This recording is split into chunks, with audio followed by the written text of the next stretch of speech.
à l'os d'un être humain, tu es déjà empoisonné mystiquement. L'esprit humain de ces morts-là, l'esprit des morts entre dans ton corps. L'esprit de mort entre dans ton corps. Et quand ça entre dans ton corps, c'est pour te détruire physiquement. Pourquoi on vend les ossements humains? Qu'est-ce qu'on fait avec les ossements humains? Ce n'est pas l'os qui a un pouvoir, mais c'est l'esprit de mort qui a le pouvoir. C'est pourquoi vous entendez souvent que on vend les ossements, on a attrapé les gens, on attrape quelqu'un, un homme ou une femme, qui vend les ossements humains. Dans beaucoup de religions, on utilise les ossements humains, on met les ossements humains sur l'autel. Ça veut dire que tous ceux qui assistent à la messe ou au culte reçoivent un esprit de contrôle. Et cet esprit de contrôle, c'est la transmigration. Et cet esprit va contrôler ton argent, va contrôler ta santé, va tout contrôler dans ta vie. Je dis, va tout contrôler dans ta vie. Vous avez entendu qu'on mange la chair humaine. On mange la chair humaine pourquoi? C'est une alliance avec le sang. Dans la sorcellerie, dans toute forme de sorcellerie noire, on mange la chair humaine. Et c'est l'esprit humain. On place l'esprit humain dans ta vie. Tous ceux qui ont reçu également les incisions sur la peau chez un féticheur, la poudre que les féticheurs utilisent, cette poudre-là, ça provient de la chair humaine séchée. Donc c'est effectivement ce qu'on appelle l'esprit humain. Lorsqu'il blesse et le sang coule, il prend la poudre. Est-ce que tu connais la composition de cette poudre? Tu ne connais pas. Le féticheur, il est fini de blesser et puis il prend une poudre, il commence à glisser, à frotter sur la blessure et le sang coule. C'est une alliance de sang. Et comme c'est une alliance de sang, c'est fini pour toi. C'est comme ça que tu es détruit, tes enfants sont détruits, sont livrés en sacrifice, et l'esprit humain va contrôler tes enfants de génération en génération. Ce dimanche, tout ceci doit être brisé. Tout ceci doit être détruit par la puissance du Saint-Esprit au nom de Jésus-Christ. Lorsqu'il y a l'esprit d'un sorcier dans ta vie, nous avons vraiment des problèmes sérieux avec notre Internet.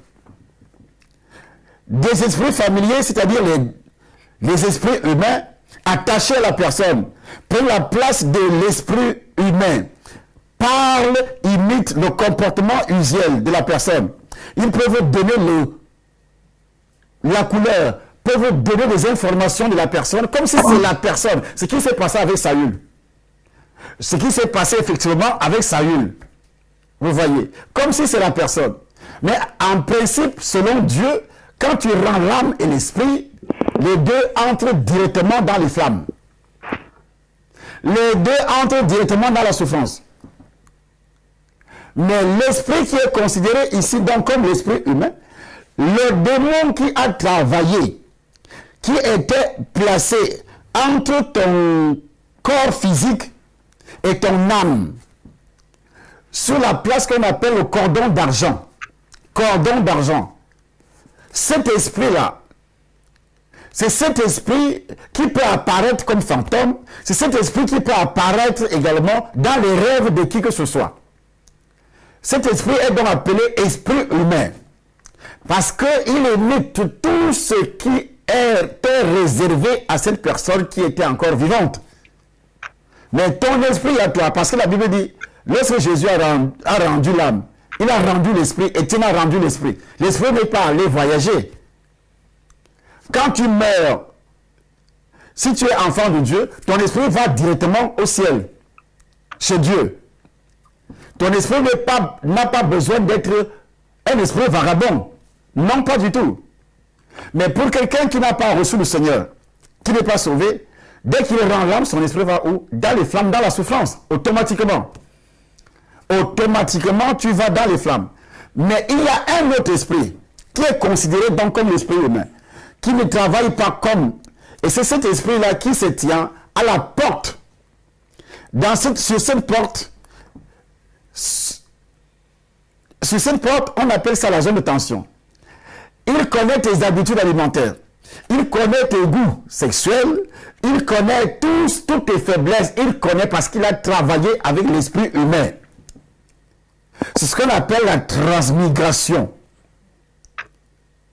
Une vieille technique sorcière. Et quand tu reçois le Seigneur, ton esprit est déjà sanctifié. Mais l'esprit qui se tenait à la porte, qui travaillait avec ton âme, qui transmettait toutes les informations du dehors, qui enregistrait tout ce qui était négatif, qui appliquait ça sur toi, toutes les malédictions, qui appliquait ça sur toi, à ton esprit humain, qui te poussait à insulter. Et écoute-moi ce qui se passe. C'est cet esprit-là qui est donc appelé l'esprit humain. Les autres démons travaillent à l'extérieur, mais celui-là est à l'intérieur. Dès que tu rends l'âme, c'est celui-là qui continue à apparaître aux gens que les sorciers appellent fantômes. Le fantôme, c'est un démon. Mais ce n'est pas la personne même qui est décédée. Qui est décédée. Non. Ce fantôme-là, c'est un démon. Mais imitateur. Imitateur. Qui imite les attitudes. Et ce démon te suit. Il donne toutes les informations. L'esprit humain donne toutes les informations nécessaires sur toi. Il te connaît. Parce qu'il est entré le jour que toi, tu es entré également dans le sein de ta mère.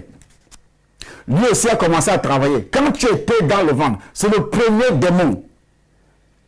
Quand la Bible nous appelle fils de Satan, vous pensez que c'est quoi? Fils de Satan, que vous êtes des enfants du diable. Vous pensez que c'est quoi? Parce que aucune protection. Lorsque Adam avait chuté, il a perdu la protection de Dieu. C'est ce qui prend place le jour que toi, tu es entré dans le ventre de ta mère, un démon a pris place. Il commence à travailler avec l'esprit humain. Il a toutes les informations nécessaires dans ta vie. Cet esprit humain parle, imite les comportements usuels. Il peut vous donner donc tout ce qui est nécessaire, les habitudes de voir, les voyages. Ils sont en effet comme absents et sont faits de très vulnérables, c'est-à-dire il est là. Il touche les points faibles, il touche tout ce qui est comme sentiment dans le corps de ce monsieur, dans le corps de cette femme. C'est pourquoi donc les sorciers voyagent presque toujours de nuit. Presque toujours de nuit. Leur corps apparaît alors comme en sommeil, comme du cristal. Le corps qui apparaît comme du cristal, c'est cet esprit humain qui habite dans ton corps. Mais quand ça sort, ça apparaît comme du cristal. C'est ce que la Bible appelle le cordon d'argent. Le cordon d'argent. C'est ça qui te suit partout dans le monde entier. Donne des informations dans ton village. Pendant que toi tu vis aux États-Unis, il donne des informations dans ton village. Il donne les informations partout où tu mettras les pieds. C'est le même esprit également qui donne les informations dès que tu arrives aux États-Unis, dès que tu arrives en France, donne les informations concernant ta famille. Donc il est nécessaire que cet esprit soit absolument détruit par la puissance du Saint-Esprit. Ce n'est pas l'esprit, mais l'alliance soit détruite. L'alliance doit être détruite, pourquoi? Parce que toi, tu dois être délivré. Nous entendons souvent que l'esprit humain a fait ceci, l'esprit humain a fait cela, ainsi de suite. Mais nous ne savons pas effectivement qui est réellement l'esprit humain. C'est pourquoi je prends soin de donner des détails aujourd'hui pour que toi, ce dimanche, tu sois donc délivré, parfaitement délivré. Parfaitement délivré. Parfaitement libéré.